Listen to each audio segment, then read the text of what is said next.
नमस्कार, संविधान टाइम्समध्ये आपले स्वागत आहे. लोकशाही अधिक बळकट करण्यासाठी, मतदारांचा अधिकार सुरक्षित करण्यासाठी SIR कॅम्पचे आयोजन प्रभाग क्रमांक 16-17 ह्या दोन प्रभाग क्रमांकामध्ये SIR कॅम्पचे आयोजन की 80% समाजकारण आणि 20% राजकारण हे जर कोणाला बघायचं असेल नांदेड जिल्ह्यामध्ये तर त्यांनी येऊन रवींद्रसिंग बुंगई गुरुद्वारा बोर्ड सेक्रेटरी यांचा हे जे कार्यक्रम आहे अतिशय उत्सुक हे बघून त्यांनी हे समाजकारण आणि राजकारणाचं त्यांनी ज्ञात घ्यावं. आणि जे आज SIR कॅम्पचं यांनी लावलेलं आहे साहेबजादा फतेहसिंगजी मंगल कार्यालय येथे, तर 14 BLO येथे बसविलेले आहेत साहेबांनी इथं. आणि अतिशय यांची जी टीम आहे कमीत कमी जर 27,000 लोकांचा SIR आहे, त्याच्यामधून काही झाले असतील लोकांनी घरोघर BLOनी करून घेतले, तरी कमीत कमी प्रभाग नंबर 17मधील आणि 16मधील लोक मिक्स आहे. त्याच्यामधून अजून 12 ते 14,000 लोक राहिलेले आहेत SIR साठी. तर यांचे तेवढ्यासाठी यांचे 200 लोकांची टीम आज इथं काम करत आहे. आणि सगळ्यात महत्त्वाची गोष्ट म्हणजे SIR करण्यासाठी जे वोटर येत आहे मतदार, त्यांना इथं चहा पाण्याची व्यवस्था आहे, भोजनची व्यवस्था ठेवलेली आहे. काहींना वृद्ध जे लोक आलेत त्यांना पायऱ्या आहेत तिथं, तर पायऱ्यावरूनही माणसं ठेवलेली आहेत वरी घेऊन येण्यासाठी. तर हा खूप चांगला अतिशय उत्कृष्ट प्रतिसाद मतदारांचाही भेटत आहे.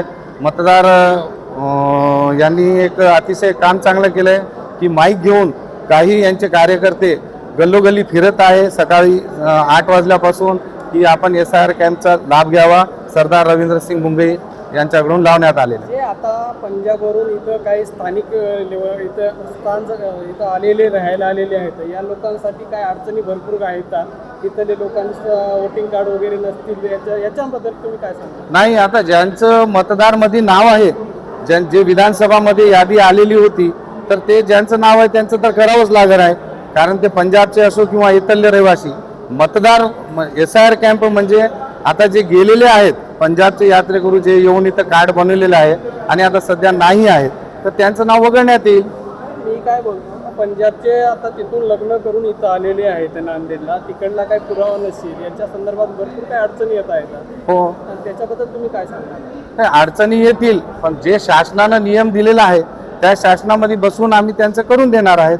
असं हे रवींद्रसिंग बुंगई यांचे जे कार्यकर्ते आहेत त्यांनी हे करून द्यालेत हे काम. काम पूर्ण किती टक्के झालेलं आहे? आता इथं कमीत कमी 14,000 लोक राहिले होते SIR साठी 16 आणि 17चे मिक्स राहून. त्याच्यामधून इथं आता 550 सकाळी 8 वाजल्यापासून यांचं कॅम्प चालू आहे, तर 4 वाजेपर्यंत आणि प्रतिसाद भेटत आहे. उद्या होईल 550 लोक आतापर्यंत झालेले आहेत. बाकी राहिले त्या लोकांना काय आव्हान करणार? आव्हान हेच आहे की सगळ्यांनी करून घ्यावं, नाहीतर त्यांचं कसं आहे 29 तारखेची अल्टिमेट दिलेली आहे सरकारनं, तोपर्यंत करून घ्यावं. आम्ही अजून त्यांनी कॅम्पचे दिवस वाढवणार आहेत बुंगई साहेब, तर त्यांनी करून घ्यावं लवकरात लवकर. आपल्या या ठिकाणी किती दिवस कॅम्प चालू राहणार आहे? आता यांनी आज 1 दिवसाचा बुंगई साहेबांनी कॅम्प ठेवला होता, पण आता प्रतिसाद खूप भेटत आहे, लोक येत आहे. कोणाकडे काही डॉक्युमेंट्स नसल्यामुळं त्यांनी सांगत आहे मी उद्या घेऊन येईल, परवा घेऊन येईल.